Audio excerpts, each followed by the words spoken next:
तो गाइस नमस्कार, आप सभी लोगों को हमारे हेल्थ एंड एजुकेशन चैनल पर स्वागत है।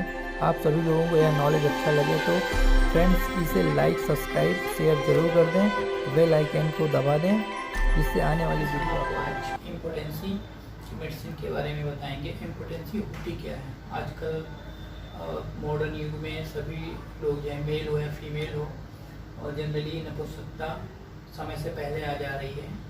तो इसकी होम्योपैथिक मेडिसिन कैसे क्योंकि होम्योपैथिक मेडिसिन तो ढेर सारी है, तो उसको डिफ्रेंशिएट कैसे करें, मीन्स कौन का सिम्टम है, क्या सिम्टम है, किस हिसाब से लिया जाए। ठीक फ्रेंड्स, तो आगे हम आपको चार्ट के माध्यम से बताना चाहते हैं कि होम्योपैथिक मेडिसिन कौन सी कैसे ली जाए, उसको डिफ्रेंशिएट करके। तो ये इम्पोर्टेंसी है, इसको हम 3 भागों में डिवाइड कर लेते हैं। फर्स्ट आ जाता है परफॉर्मेंस एंजाइटी, फिर इसके बाद दूसरा सिम्टम स्टिमुलेंट ओवर यूज, तीसरा आता है पेनफुल जेनाइटेलिया। तो फर्स्ट में परफॉर्मेंस एंजाइटी, उसको परफॉर्मेंस को लेकर घबराहट होती है। फिर इसमें भी फर्दर 2 डिवीजन करते हैं। इम्पल्सिव, एक होता है इम्पल्सिव मीन्स आवेग, कभी पेशेंट थोड़े से उसमें आवेग में आ जाता है, अगर आ जाता है तो उसको दिएंगे अर्जेंटम नाइट्रिकम। अगर उसके अंदर इम्पल्स नहीं आता है तो उसको हम देंगे लाइकोपोडियम। नेक्स्ट इस तरह आते हैं स्टिमुलेंट ओवर यूज। इसका मतलब ये होता है कि कोई भी व्यक्ति मतलब एक्सेस मात्रा में रिलेशन बनाने के लिए वो स्टिमुलेंट का यूज करता है। जैसे आपका नशीले पदार्थ होते हैं, जितने भी आते हैं सब आ जाते हैं, तो वो होता है स्टिमुलेंट ओवर यूज। अगर ज़्यादा मात्रा में लेता है तो उसके आगे हम ब्लेम पार्टनर, तो इस जो पार्टनर होते हैं एक दूसरे को ब्लेम करते हैं। अगर कहते हैं यस तो इसमें एक मेडिसिन आती है नैक्सोनिका, और दूसरे में अगर नो, अगर नहीं है तो सल्फर देंगे। फिर नेक्स्ट आ जाते हैं पेनफुल जेनाइटेलिया में, इसमें इंडिफरेंस है। नेक्स्ट इंडिफरेंस में मीन्स उसको कोई चीज़ अच्छा न लगना, किसी के प्रति बिल्कुल अपोजिट, तो उसमें अगर ये है यस तो हम आपको सीपिया देंगे, अदरवाइज नो तो ग्राफाइटिस देंगे। अब इसके साथ ही साथ एक मेडिसिन और है एग्नस कैक्टस, इसके बारे में हम आपको बताएंगे। ये भी बहुत अच्छी मेडिसिन है इम्पोर्टेंसी की, एग्नस कैक्टस। इसके कुछ सिम्टम्स हैं जो पेशेंट में आते हैं, और बाकी जो डिटेल में ये सारी मेडिसिन के बारे में है, इसको अलग अलग एक चैप्टर है तो अलग अलग डिस्कस किया जाए। बट कोई भी पेशेंट इस हिसाब से अपने आप को सिम्टम अलग अलग करके ये दवा ले सकता है।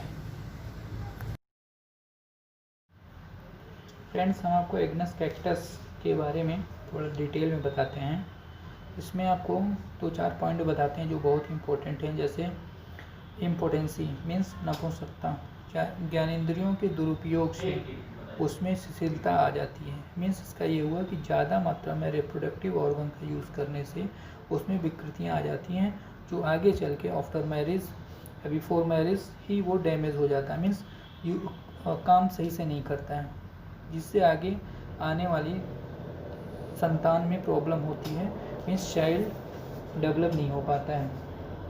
तो इसमें और आपको डिटेल में बताते हैं, जैसे मस्टरबेशन हो गया, इसको हिंदी में हस्तमैथुन कहते हैं, और भी गंदी आदतें बच्चे सीख जाते हैं आजकल नेट के माध्यम से, फिर और उनको कोई ज्ञान के बारे में इसके नहीं बता पाता है कि कब क्या करना चाहिए, किस समय किस चीज़ को करना चाहिए।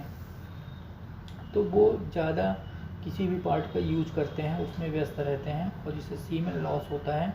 सीमन लॉस होने की वजह से उसको फॉरगेटफुलनेस होती है। फॉरगेटफुलनेस का मतलब हो तो वो भूल जाता है, चीज़ों को याद नहीं रखता, किसी भी चीज़ में उसका मन नहीं लगता है, पढ़ाई में हो या किसी काम में हो, तो वो परेशान सा हो जाता है। और इस परेशानी को दूर करने के लिए मेडिसिन ली जा सकती है।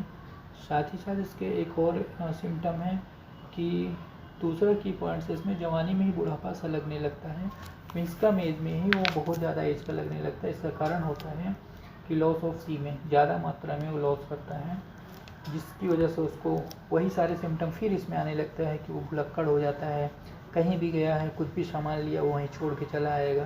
तो उसकी जो माइंड होता है वो डिस्टर्ब हो जाता है, किसी चीज़ में उसकी रुचि नहीं रह जाती है।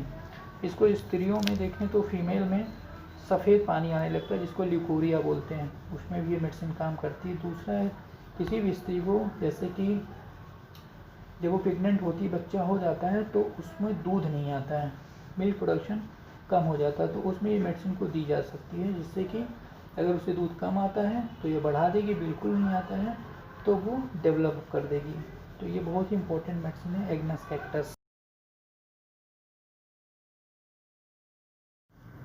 फ्रेंड्स, एग्नस कैक्टस लेना कैसे है, इसको दो तरीके से लेते हैं। एक इसका मदर टिंचर आता है एग्नस कैक्टस का, उसको 15 ड्रॉप सुबह दोपहर शाम ले सकते हैं आधे ग्लास पानी के साथ में। और एक दवा इसकी आती है पोटेंसी में, एग्नस कैक्टस 30 200 1 ml। तो 30 पोटेंसी से स्टार्ट करते हैं फ्रेंड्स, तो 2 बूंद सीधा जीभ पे डालते हैं सुबह, 2 बूंद शाम को, इस तरह 5 दिन तक लेते हैं। और मदर टिंचर इसका 15 दिन तक लेते हैं। ठीक है फ्रेंड्स, इससे आपको बहुत इम्प्रूवमेंट होगा। साथ ही इसके आप अंकुरित मूंग भी ले सकते हैं, और खान पान भी आपको मेंटेन करना पड़ेगा, केवल दवा से ही नहीं आप ठीक होंगे।